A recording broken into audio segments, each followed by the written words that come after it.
On Tech News Today, Tesla cars get closer to being able to drive themselves. Plus, a real hoverboard ships next week, and Pokemon is about to escape into the real world. It's all coming up next on Tech News Today. This is Twit. Bandwidth for Tech News Today is provided by CashFly at CACHEFLY.com.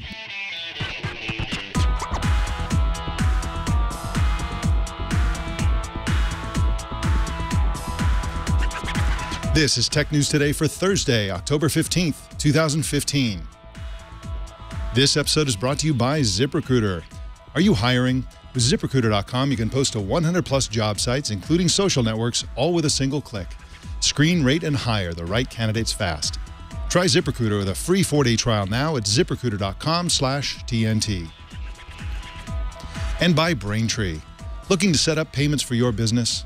Braintree gives your app or website a payment solution that accepts just about every payment method with one simple integration. Plus, Braintree will give you the first $50,000 in transactions fee-free. To learn more, visit BraintreePayments.com/TNT. Tech News Today is the show where we talk about the tech news with the journalists who report it. My name is Mike Elgan. Our co-anchor today is Fusion editor Kashmir Hill. Hey, Kashmir, how you doing? I am good, Mike. I'm not so good. I'm feeling that profile anxiety that you wrote about. I think I need therapy. What's the deal with profile anxiety? I love this article you wrote. Thank you so much. So I have been following these many stories where people are freaking out about profiles about them. It started with People, the Yelp for People, where you could review anybody if you knew their cell phone number. You could review them personally or professionally or romantically, and everyone hated the idea of this. So then that went away, and the next week we are freaking out about China's new dystopian citizen rating system, where they haven't traditionally had a lot of credit information about citizens, is now creating a credit scoring system that takes into account social media postings, which is something I think we're going to talk about later today. And everyone freaked out that this is a way of controlling citizens and that people were going to get terrible scores because they bought video games or because they were friends on social media with somebody with radical political opinions. And I think what it boiled down to for me, seeing everyone freaking out about profiles, is that we have a serious anxiety about the fact that it is so easy to create profiles about us and to publish them just because of the nature of the digital age that we live in now. Yeah, absolutely. When I saw the story about China, I thought, wow, that just sounds horribly dystopian. And then, of course, as you mentioned, we're going to talk about this happening in the U.S. So it's coming. But of course, this is an interesting reality that we're living with. I think the anxiety to a certain extent is justified because, of course, with algorithmic big data collection and so on, it's a great way for companies like not only credit score agencies, but also insurance companies and lots of other people to essentially gauge what they used to call character, to see if you're like a good person or a bad person or a risky person or whatever. And I think it's very problematic. And of course, we'll talk about this some more later in the show, so you're going to want to stick around for that. Anyway, it was a great story because you wove together stories that I think that nobody else would have seen as part of a trend. They seem like that's happening over here, this is happening over there. But as you point out, it's all about what your profile does to you. And of course, the inevitable outcome of all this, of course, is for-pay services that will tweak your profile and monitor what you're posting so that you come off as somebody who can get a loan and get a job and all the rest. So. And this is, sometimes we love profiles and sometimes we hate them. At Fusion right now, we're all obsessed with Crystal Knows, which will examine someone's social media footprint for you and tell you their personality and then the exact right way to write an email. And we're all using it and we all love it. But if you look at your own profile, you might not like it very much. And there's a lot of really dumb things. I saw a super dumb thing today on Product Hunt, which is essentially what it does. Basically, is you put in, it's called redo, and you put in your social site. You basically say, oh, here's my Facebook page. It analyzes your Facebook page, and by the way, this is at redo, so REDDO.rocks. Okay, we're just using the .rocks domain for some reason, and then it gives you this pattern. So I'm like, what are they talking about? So I did mine, and it gave me this sort of like checkered pattern, and I'm like, okay, well, I guess that's me. So very weird. Very, very weird. All right, well, let's jump into the regular news now. It looks like Tesla rolled out a new set of autopilot features, semi-autopilot features, for its Tesla Model S cars. Jacob Brogan wrote about the news for Slate and joins us to talk about it. Welcome to the show, Jacob. Hi. Thanks for having me, Mike. Thanks for coming on. Now, what do these new features let you do if, in fact, you get them and you drive a Tesla Model S? Well, what they don't allow you to do is read a book or take a nap while you're driving. Or, as you pointed out, it won't drive you home when you're drunk. Alas, we're still a few years away from that, it sounds like. What they are essentially is a kind of advanced cruise control feature. So they pay attention to where you are relative to other cars on the road, the speed of those cars. They pay attention to what's off to the sides and help with collision avoidance. And they can even help with lane changing, though they'll only do that if you signal for the car to change lanes in the first place. So they still require, alas, an actively engaged driver behind the wheel. They're not autonomous, or at least not yet. And for somebody with the Model S, they can just download this as an update for their car? That's my understanding, yeah. But a number of tech journalists are trying the features out this week, so more kind of reports that are rolling in, both and from regular users. Don't be ridiculous. Journalists can't afford Teslas. They're probably using Tesla's cars, right? They Tesla, are using okay. cars, yes. All right. So, so I've read about this story, and there's something profound about it I don't understand at all. Basically, they're saying that it'll keep you in your lane, and it'll change lanes for you. It does, that's a little slice of self-driving cars, right? But you got to keep your hands on the wheel. I don't understand how it's controlling the lane location, and you also have your hands on the wheel. Are you fighting for control of the car? What's the deal with a sort of an autopilot thing where you have to keep your hands on the wheel? Yeah, I mean, I haven't tried it out, obviously. And in fact, part of my own enthusiasm for these self-driving vehicles is that I'm not, as I've admitted in other articles, not actually a driver or so. But it seems like they want you to have your hands proximate to the wheel, but these videos you see, people are keeping their hands off of it and then just occasionally re-engaging with the wheel as necessary. So it's doing a lot of the work for you and doesn't seem to require a lot of fighting. It's just stepping in to help out as necessary. So seeing this this cruise control feature, so what do you think is possible with Teslas in terms of making them self-driving? Like the existing Model S's, could they be upgraded at some point to be self-driving cars? Sure. What Elon Musk has suggested is that for them to be truly self-driving, they would need, and I think we would all agree that this would be ideal, a lot more redundant systems. You need to make sure that if one set of cameras fails or one set of sensors fails, that others step in so that the car remains safe on the road. One thing I think we'll also see in the next few years is a lot more integration between cars and urban infrastructure.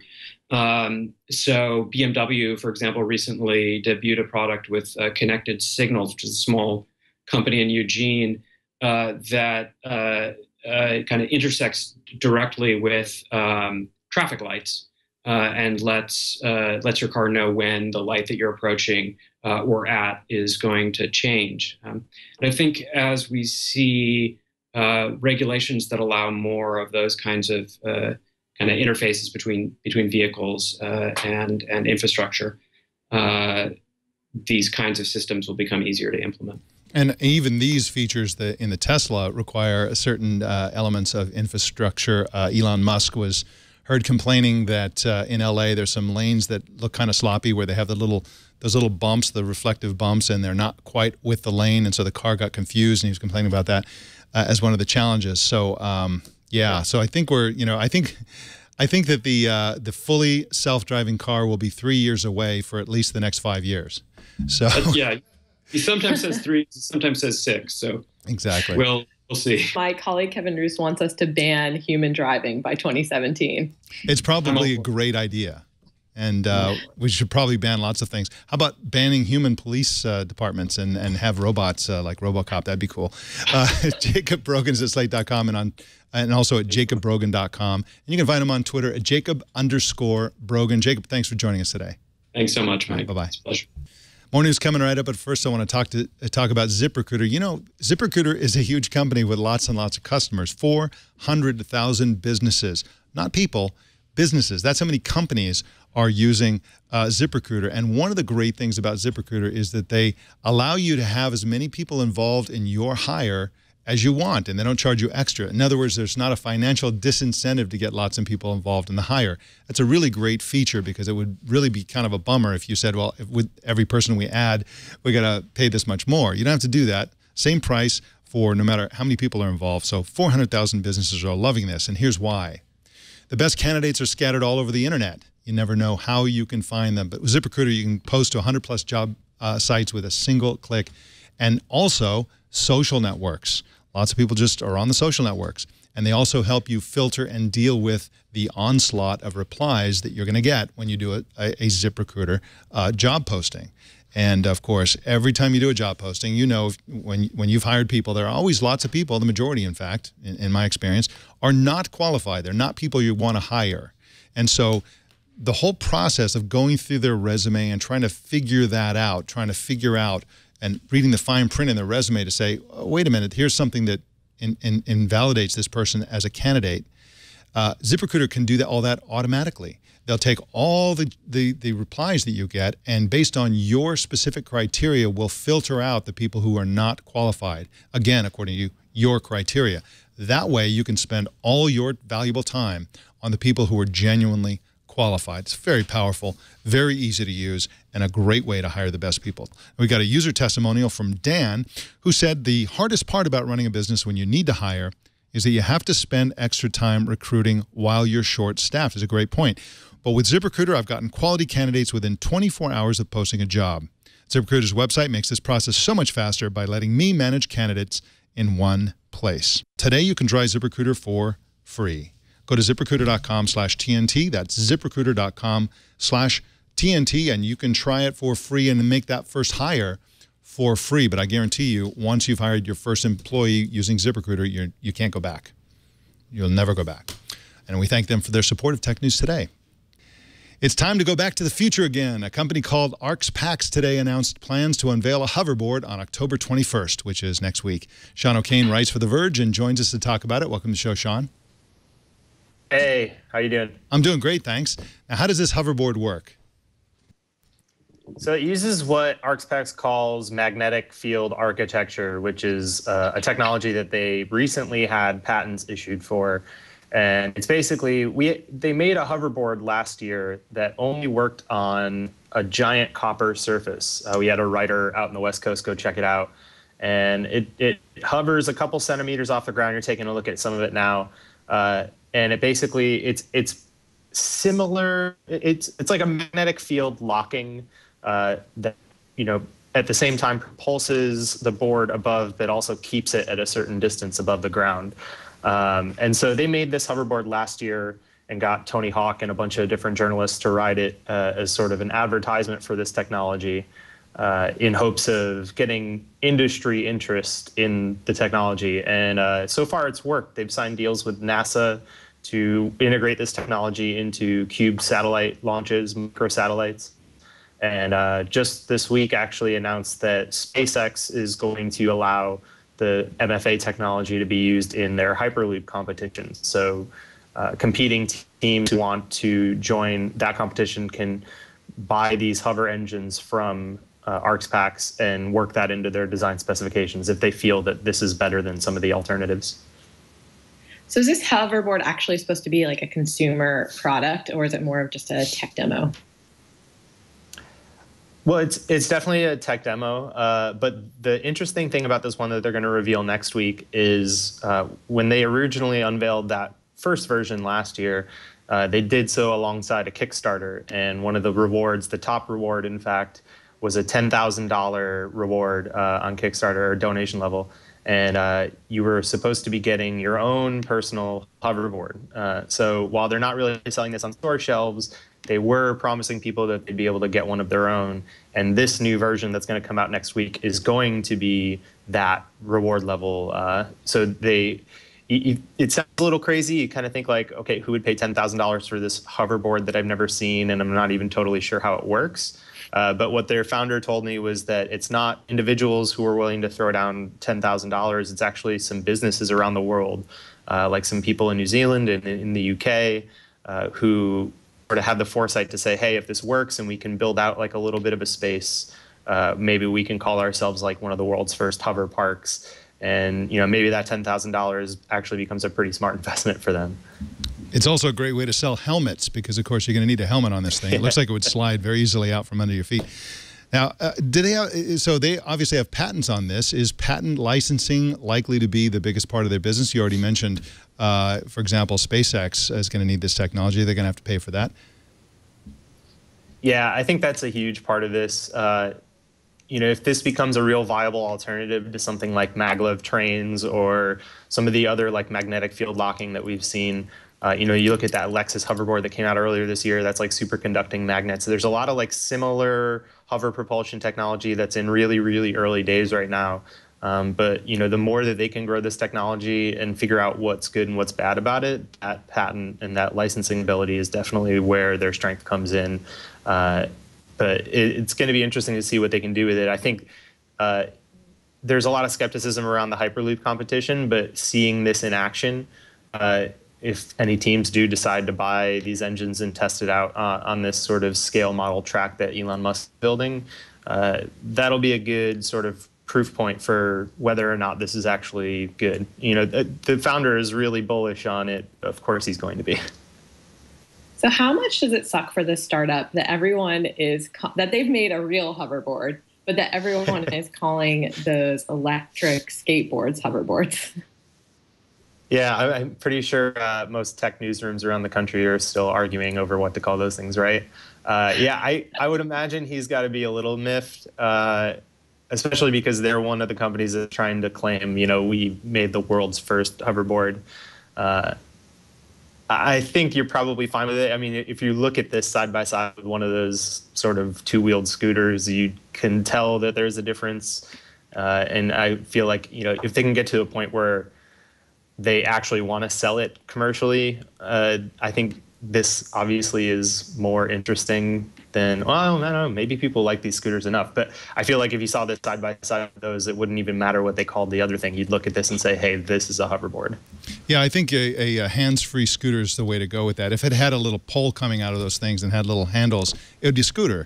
It'd be a Segway, basically. And so I remember when Segway was called Project Ginger, and it was going to revolutionize cities, and they were going to remake cities for this thing, and there were magic sneakers, etc.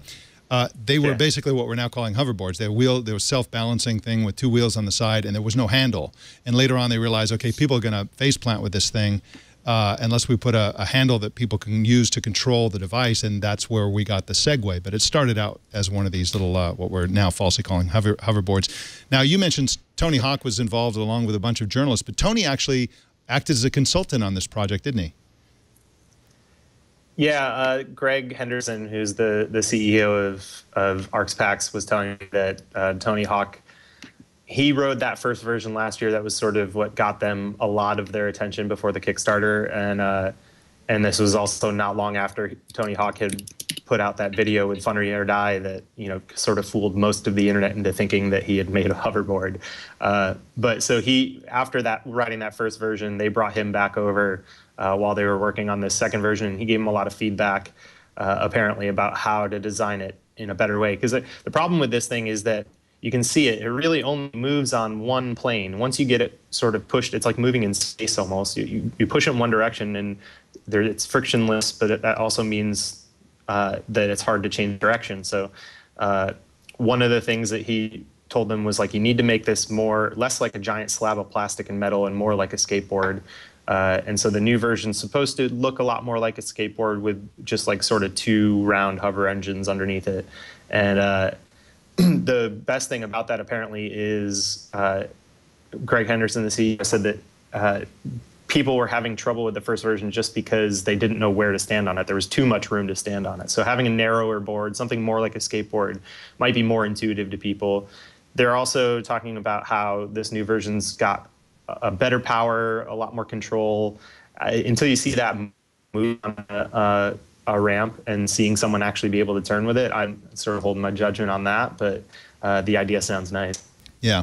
And I guess it's also a great product for people who are tired of landing on pavement and would like to land on metal. So that should be fun. Sean O'Kane is at TheVerge.com and also on Twitter at SOKane1. Thanks for joining us today, Sean. Thanks, Mike. All right, bye-bye. Remember Niantic Labs? It started as an internal startup at Google and got famous for the augmented reality game Ingress, which as a game has the longest descriptive category ever. It's basically your typical augmented reality, massively multiplayer, online role-playing, location-based game. Plus, Niantic makes the location-based Field Trip app, which I love, and I've actually used it on Google Glass, which is one of the better Google Glass apps. Anyway, Google spun out the company in October as a separate company, but not under the Alphabet umbrella. They're truly independent. And now that they're free and clear from Google, Google is investing in them. Eric Johnson is an associate editor at Recode and joins us to talk about it. Welcome to the show, Eric. Thanks for having me back, Mike. Thanks for coming on again. Now, how much is Google investing here? We don't know the exact amount because there were 2 other investors participating in this round. The leaders of the round are actually not Google. They're Nintendo and the Pokemon Company. And that's because Niantic's new project is a Pokemon game for smartphones. How soon is this game supposed to be? Sorry. The game is coming out sometime next year. They won't say yet exactly when. They just keep on saying sometime 2016. And the total amount of the investment is $20 million now, and then up to $10 million additionally, depending on whether or not Niantic can meet some performance milestones. What kind of troubles do you think they might run into? I mean, Ingress is this game where you're encouraged to go out and kind of interact with other players in the real world and find things in the real world. Given that they're doing a game for kids that encourages them to go out and find things in the real world, what kind of troubles might they have to prepare for around that type of interaction with kids?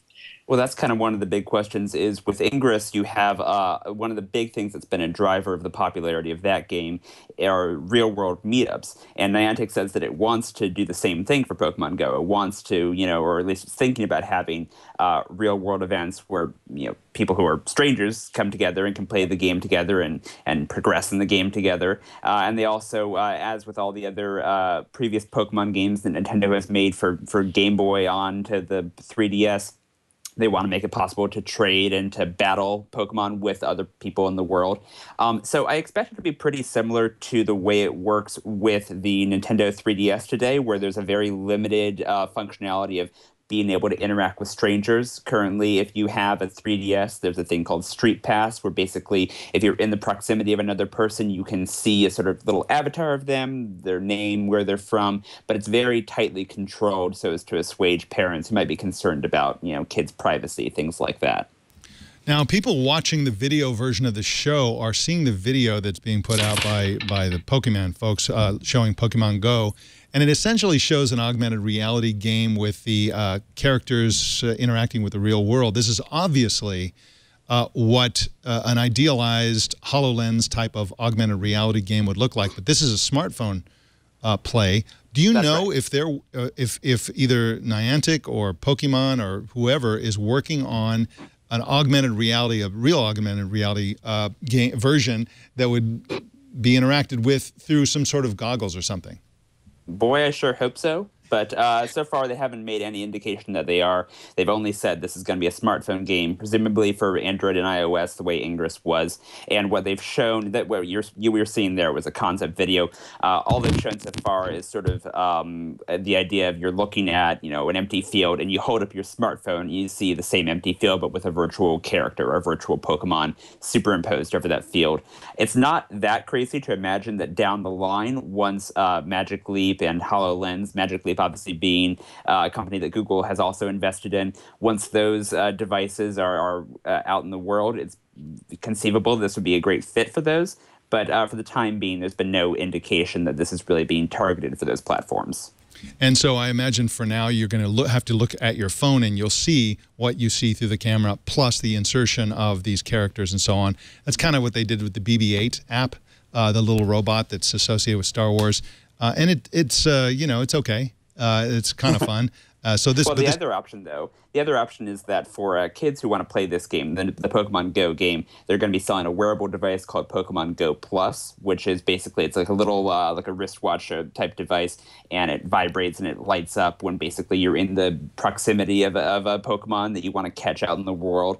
And the idea there is that kids will be able to play the game without having mom's smartphone. So you know it'll be connected to the same account, but they can just be wearing this thing. They can see there's something in their area, and they can take some sort of action, you know, catch the Pokemon or do something without having to, you know, be holding the phone at all times. Very cool. Eric Johnson is at recode.net and on Twitter at HeyHeyESJ. Thanks for joining us today, Eric. Thanks for having me. All right, bye-bye. You may have heard casual references to the ultimate wearable device, a smart contact lens. The question is, how do you power it? Where do you put the battery? And how do you plug it in to charge it? A new Google patent application has the answer. Lulu Chang wrote about this story for Digital Trends and joins us now. Welcome to the show, Lulu. Hi, Mike. Thanks for having me. Thanks for coming on. Can you tell us about Google's idea for powering smart contact lenses? I can certainly try. They filed a new patent with the U.S. Patent Office on the 13th, and it's really exciting because it suggests that these tiny, tiny contact lens size solar panels will actually be embedded in these lenses. Of course, this is something that's quite a ways away as they've never quite created solar panels this small. But the idea is that it would actually allow the wearer to not only see the world a little bit more clearly, but actually see whole different parts of the world that we can't see with the natural human eye right now. So, you know, you'll be able to do things like detect allergens. You'll be able to even pick up on your own vital signals. So it really is, I think, a combination of health tech and then just really interesting wearable technology as well. Every time we do one of these stories on a patent that a technology company develops, they always say, you know, we file patents for lots of different technologies. It doesn't mean that we're actually going to make this product. Sure. Would Google say anything about how likely it is that they'll actually develop this? No, you know, I wasn't able to get in touch with anybody at Google, but there don't seem to be any concrete plans to actually start building anything out just quite yet. Obviously, I think the technology is still quite a ways away. But they have definitely, I think they've broken ground on a few other projects that involve contact lenses and health.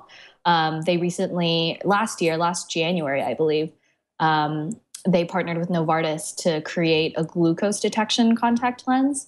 So they're definitely no strangers to the industry and to the market.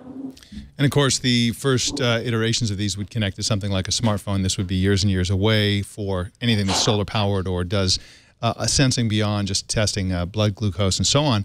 One of my favorite, well, the best thing I should say about the new TV series Minority Report is that the police have these contact lenses that are amazing. They capture and relay HD video. They do augmented reality, so you look around and you see you have Terminator vision, so there's like everything is labeled, you know who people are. It's basically Google Glass, an advanced version of Google Glass inside contact lenses.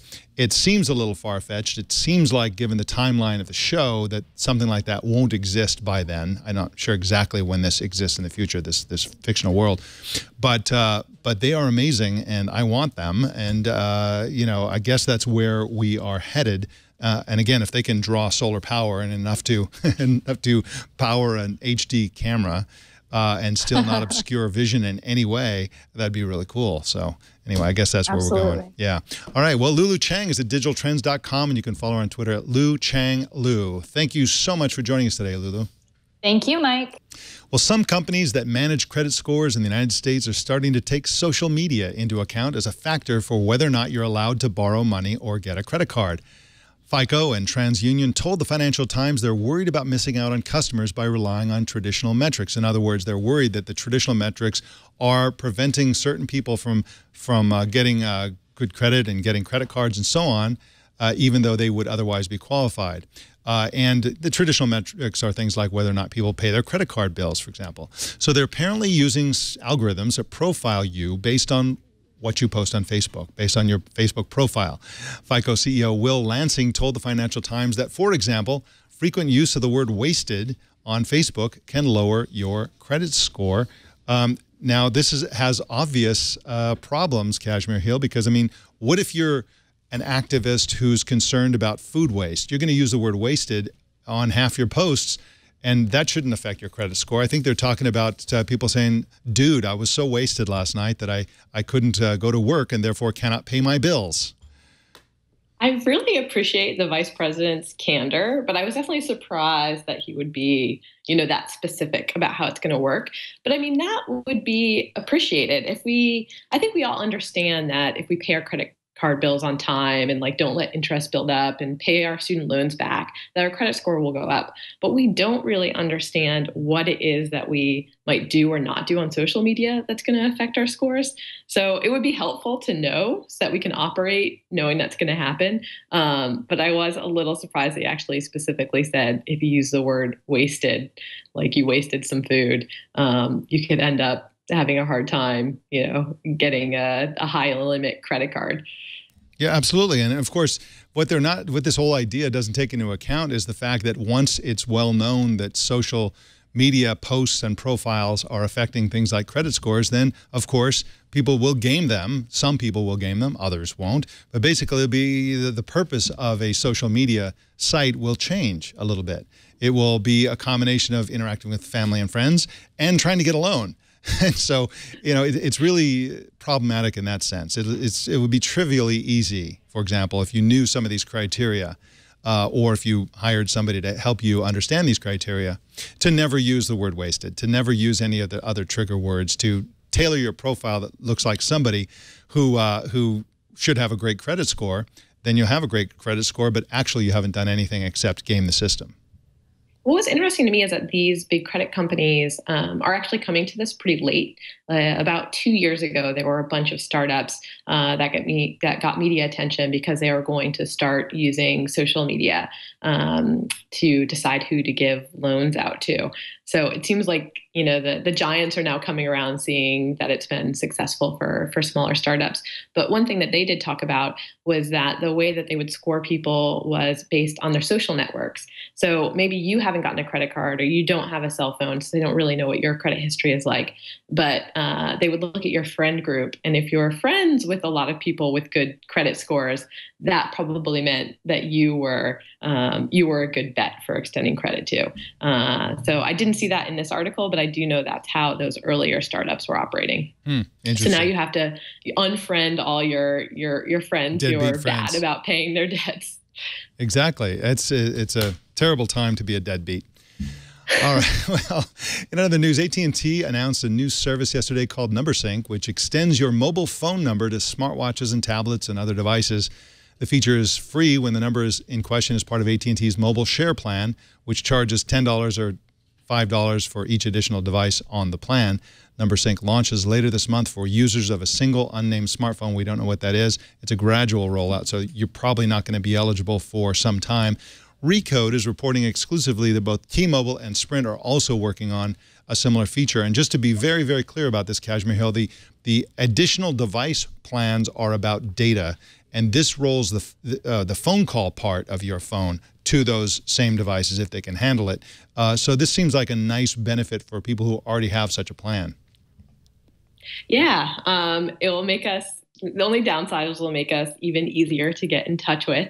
But yeah, I mean, I would like some better options for linking all of my devices together. I mean, I think most of us now, man, I have like several computers, one phone, sometimes two, and I have a burner for a weird trip abroad. It would be nice to have options for linking these better without having to pay an extra fee for every single new device you add on. Yeah, and of course, this already comes with something like Google Voice, which I use. And when I get a Google Voice phone call, it's a mad scramble to turn off all the noises coming from my tablet, my phone, and everywhere else, my watch. And so, yeah, it's a wonderful world when everything rings when somebody calls. Everything rings. So your refrigerator will be ringing at you. Exactly. So will somebody answer the refrigerator? It's really driving me nuts. All right, well, in product obituary news, Amazon is canceling its travel business. Amazon Destinations launched in April and was designed for planning and booking travel within driving distance. The service was quickly expanded to 35 cities, but then they killed it. Amazon also stopped selling reservations in the Amazon local app. Kashmir Hill, I wonder why they did this. It seems like travel is a really lucrative business. Yeah, I don't know. I guess it just didn't catch on quickly enough. I'm surprised. It seems like Amazon succeeds at almost everything besides smartphones. But I guess there are just so many options already. I mean, I think people are pretty loyal to Kayak or Orbitz or Expedia. It may have just been hard to break into that space. Yeah, it's also kind of weird that they have a travel service, that they had a travel service, I should say, devoted to travel that doesn't involve airplanes. And so it seems to me like a lower cost form of travel. Lots of people who travel by car might stay in a motel or a campground or something like that, rather than the flyers who oftentimes are doing business travel or they're taking vacations, which, you know, are relatively rare as opposed to the odd weekend trip. And so are likely to spend a lot more on the hotel reservations and restaurants and all the rest, and seems like there's a lot more money. And that type of business, maybe it was just a mistake to get into the we're going on a road trip racket. So I don't know, just a guess. It makes you wonder what happened or didn't happen in just 4 months that they decide to shutter it. Yeah, exactly. That's a great point. Well, we got more news coming right up, but first I want to talk about Braintree, one of our sponsors today. Braintree, if you've got a website, you take money, you sell things, you have goods and services, and you have an app, Braintree is the best way by far, to deal with the payments. Of course, in olden times, you'd have to go to each service provider and say, okay, what's the deal with this? What's the deal with that? Now just a single integration with Braintree gets you all types of payment, everything from credit cards to Venmo to PayPal to Android Pay to Apple Pay, of course, even Bitcoin. You got people who want to pay you with Bitcoin. Why would you turn away their money? Just use Braintree, and it just happens automatically, and it's a great way to do it. It's easy for you, too. A few lines of code takes you anywhere between 10 minutes and a half an hour, and you are fully up and running with Braintree and all of those amazing payments. That's why Uber and Airbnb and GitHub and other unicorns use Braintree, because it just handles the entire customer service experience for payments, and it cancels abandoned cart problems where people get halfway through the payment process, get frustrated or confused, and then wander away without ever getting what they were looking for, which is your product or service. So Braintree is the way to go. They give you a full stack payment solution, support for all payment types, and with a single integration across all platforms, you get superior fraud protection, great customer service, and really fast payouts. Check it out for yourself. Go to BraintreePayments.com/TNT. We got a big number for you, $1,250,000. That's how many dollars Bell Canada agreed to pay as a penalty after some of Bell's employees were caught astroturfing. That means they were writing positive reviews for Bell Canada's mobile apps on the App Store and Google Play Store. And I have the feeling, Kashmir Hill, that there's a lot more of this than just Bell Canada. I think that it's probably pretty common. I also thought it was really interesting how Bell Canada threw their employees under the rug on this one. It was really kind of a mealy-mouthed response, because basically what happened, you know, if a company does something amazing, they say, we, the company, did this amazing thing. When they're caught astroturfing, they're like, well, we had some employees over there that were doing some stuff, but we took care of that. So anyway, it was employees doing it. Whether or not it was directed from the top is unknown, but they are paying the price. And it really seemed like the employees didn't realize they were doing anything wrong, because it said in at least one report that they were using their real names to leave the reviews. And so somebody was able to just Google their names and see that they were employees. So they weren't, you know, using deception or fake names as if they didn't realize what they were doing was wrong. Well, now they know, I'm sure. You know. Well, the news you can use, Apple recently unveiled a feature called Live Photos for the latest iPhones, which automatically capture tiny snippets of video before and after you take a picture. If you have it on your iPhone, you can press and hold on the picture and you see the little animation. It's theoretically kind of cool. I personally find it doesn't work much because you get the uncomfortable blur when you put the phone down and stuff like that. But even if you get a good video, the feature is worthless for sharing because social networks don't support the format. But now help is on the way. A new $1.99 iOS app called Live GIF turns live photos into GIFs. So now you can just take those awesome, if you do get an awesome live photo, and you can share it as a GIF. Very useful. Are you using the new iPhone? Nothing go unshared. Yeah, exactly. God forbid that anything should go unshared. Do you use the new iPhone? Do you use an iPhone, Kashmir? I do. I do have the new iPhone in space gray instead of rose gold.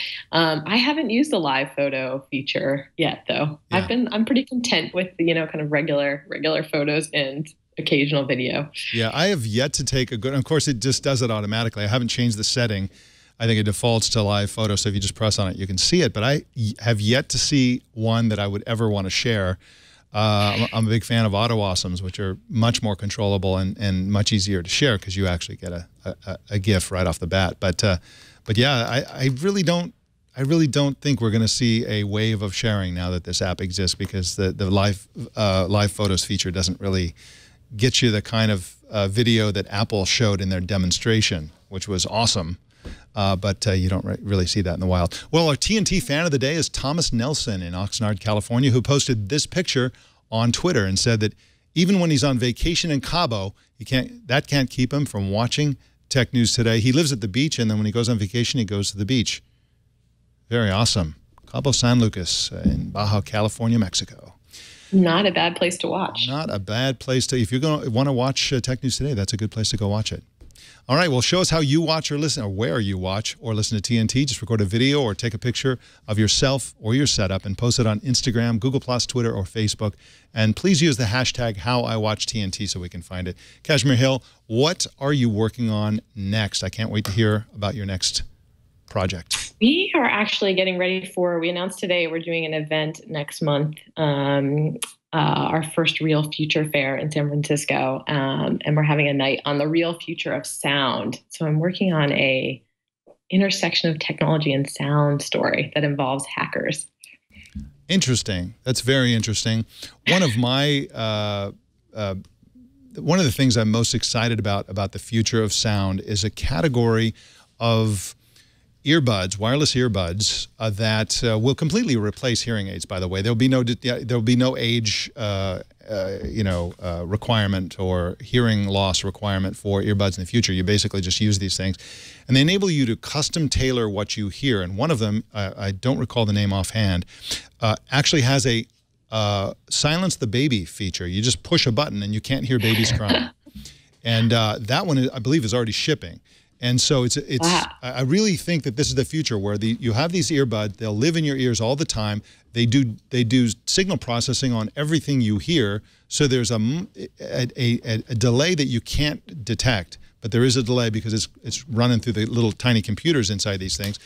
And they'll function as how you talk to people on the phone. So they'll be like wireless Bluetooth.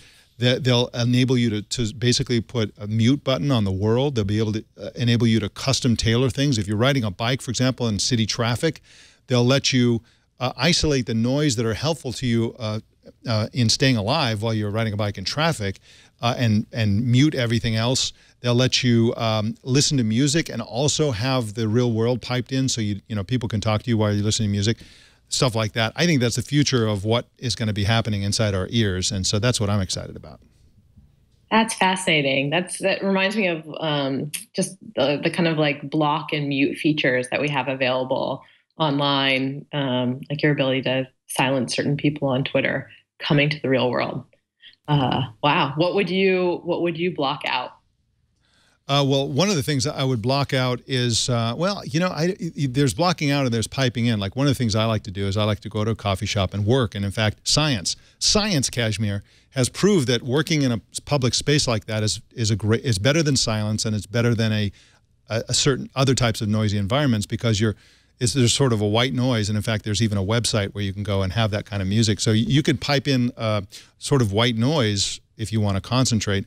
But I think that I don't know. I think that I would I live on a farm, so maybe the roosters in the morning or something, they're kind of annoying.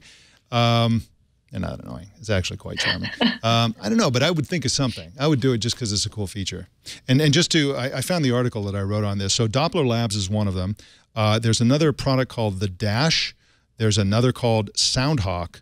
And this whole category is what, it's not only, there's two new buzzwords associated with this category. One is the hearable computing. So it's any sort of wearable computing that lives in your ears.